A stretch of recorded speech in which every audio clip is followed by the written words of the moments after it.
ပါဗယ်လိုပီကာဆိုရဲ့စစ်ဆန့်ကျင်ရေးကြီးကားတစ်ချက်ကြောင်းကိုပြောပြပေးခြင်းပါတယ်1936ခုနှစ်စပိန်ပြည်မှာတော့အစိုးရကိုထောက်ခံတဲ့ Republic တွေနဲ့ဂျာမနီအီတလီတို့ကထောက်ပံ့ပေးထားခဲ့ကြတဲ့ Nationalist တွေကြားမှာပြည်တွင်းစစ်ကြီးအကြီးအကျယ်ဖြစ်ပွားလို့နေခဲ့ရာကနေ1938ခုနှစ်ရောက်မှာတော့ Nationalist တွေရဲ့3နာရီကြာအောင်ဘုံကျဲတိုက်ခိုက်ခြင်းကိုခံလဲရတဲ့မြို့ငယ်လေးကွာနီကာဟာအနဲ့ရောင်မိကုံးငွေတွေအောက်မှာတမျိုးလုံးကိုဖုံးလွှမ်းလို့နေခဲ့ပါတယ်။ကောင်းကင်ဘဝကနေပြုတ်ကျလာခဲ့တဲ့ဘုံစံတွေကြားမှာမြေဟီးလို့နေခဲ့တဲ့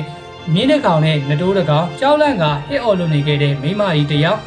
တည်ဆုံးနေခဲ့ဖြစ်တဲ့ကလေးငယ်တူကိုလက်ရင်္ကာတွေဖျက်တောက်ခြင်းခံထားခဲ့ကြရတဲ့စစ်သားတွေရဲ့အလောင်းတွေဟာ